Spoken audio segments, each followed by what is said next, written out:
Okay, this is our fancy LS wiring harness and everything from Holley. Drive-by-wire setup. I've got a fancy computer, the Terminator X Max. It's a little lighter than the last one we had. Looks like it's got a bunch of little lights on the back too. So yeah, nice looking piece. So we're excited to get that going. And that's the box that had the drive-by-wire information in it and the harness for that. And the handheld and more harnessing. A lot of that looks like transmission harness and stuff.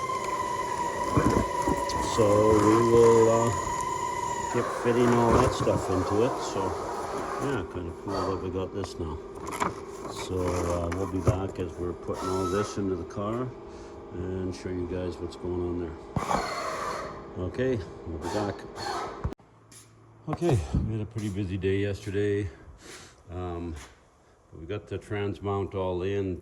We had to do a bunch of notching on the brackets and everything to get that fit properly. Whether the car is a little out of whack or their brackets are a little out of whack, not sure. Ended up being a bunch of work. If you are using the hooker cross member, which is kind of the big elaborate one there, and you're using a 4L80E, before the cross member gets in place, make sure you got your tranny plugged in, because you cannot get it in after. And so yeah, you'll end up pulling the cross member out again to get the transmission the wiring all plugged into the tranny. But this is how it looks down here.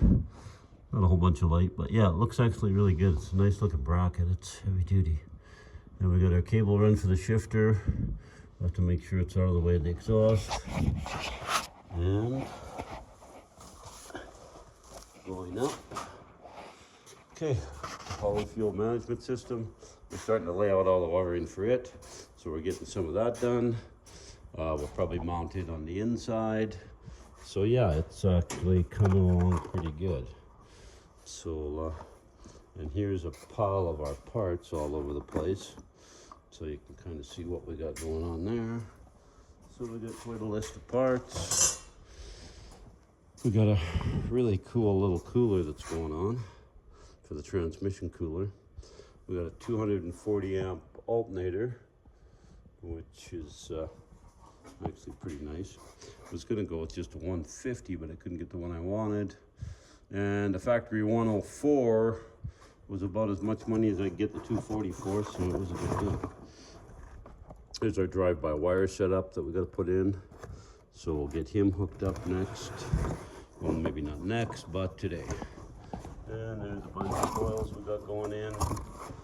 So yeah, follow us along today. We'll show you some more stuff. There's the big electric fan that's going in.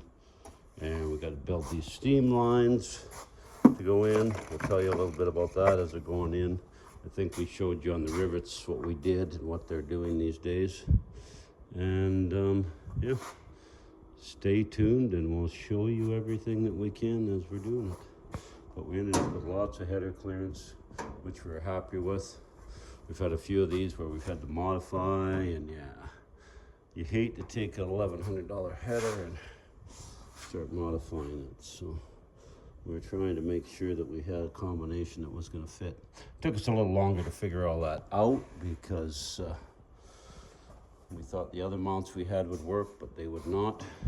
So yeah, follow along as we do this, and we'll show you some more along the way. And yeah, it's starting to look pretty cool. I think I ran across and showed you guys the mega shifter mounted in there.